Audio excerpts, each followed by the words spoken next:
지난달 세상을 떠난 인권운동가이자 위안부 피해자인 김복동 할머니는 마지막까지 조선학교 학생들을 각별히 챙겼습니다. 가톨릭 뉴스에서는 연속해서 차별받는 조선학교의 실태에 대해 살펴보고 있는데요. 오늘은 김복동 할머니처럼 조선학교를 돕기 위해 노력하는 움직임들을 전해드리겠습니다. 맹현균 기자가 보도합니다. 인권운동가이자 위안부 피해자 김복동 할머니는 세상을 떠나기 전까지 조선학교 학생들을 챙겼습니다. 오히려 늦게 지원해서 미안하다고 했습니다. 병상에 누워서도 조선학교 학생들 생각뿐이었습니다.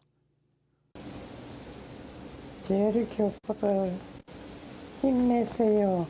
내야지 전 재산 들어가 달달이 반납할 테니 열심히 공부해서 훌륭한 사람이 되어서 이 나라 남북 통일이 되고 평화의 길이 탁 열릴 때까지 내가 이거는 놓을 수가 없어. 여러분들의 협조가 필요해.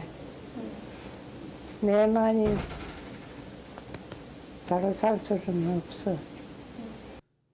조선학교 학생들은 지난 1일 일본 도쿄 중의원 회관 앞에서 추모 집회를 열었습니다.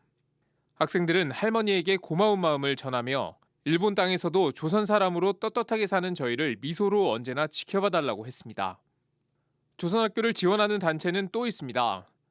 조선학교와 함께하는 사람들, 몽당연필이라는 이름의 시민단체입니다. 몽당연필은 2011년 동일본 대지진을 계기로 탄생했습니다. 당시 조선학교도 동일본 대지진의 악몽에서 자유로울 수 없었습니다. 일본 정부의 차별도 버거운데 자연재해까지 겹치면서 조선학교는 더욱 힘든 시기를 보냈습니다. 그 지진 났을 때에 그 한국에서 언론도 그렇고 아무도 이야기 안 하고 있어가지고 저희가 좀 답답했죠. 그래서 그때 권혜호 대표님하고 얘기를 해서 뭐라도 좀 하자. 그래서 학교는 피해를 받고 뭐 지진 진도 군대 그 산꼭대기에 있는 학교예요. 휜 거예요. 건물이 휘면 그 난리가 나거든요. 학교 안에서 공부를 못한 거죠, 애들이. 그래서 문화예술인들은 공연을 하면서 조선학교를 돕기 위한 성금을 모았습니다. 일본을 프레이 포 재팬이라는 것을 뭐 전 세계적으로 하고 있는데 우리 동포들에 대한 그러니까 조선학교 아이들에 대한 관심은 아무도 없는 게 너무 안타까워서 그래서 만든 게 이제 몽당연필이라는 이름을 짓고 공연을 했어요. 공연을. 그 이후로도 몽당연필은 조선학교의 존재를 알리는 활동을 이어가고 있습니다.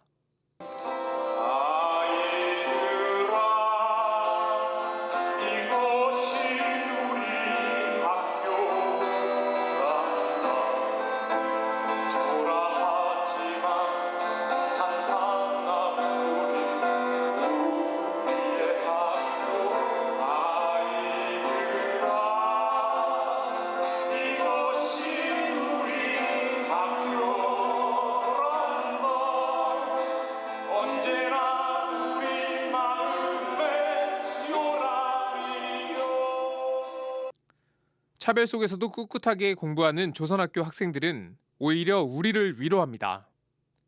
가서 한 2, 3일 지내다가 돌아오면 마음이 빨래가 돼 있어요. 그 어떤 정신적인 피로라든가 다시 희망도 가질 수 있고 열심히 살아야겠구나 그런 마음을 갖게 되고 그러니까 사실은 그것 때문에 가는 거예요. 뭔가 이렇게 좀 우리가 베푸는 게 아니라 사실은 얻고 와요 많이. 함께 가는 길, 우산을 들어주는 것이 아니라 함께 비를 맞는 것임을 잊지 않겠다.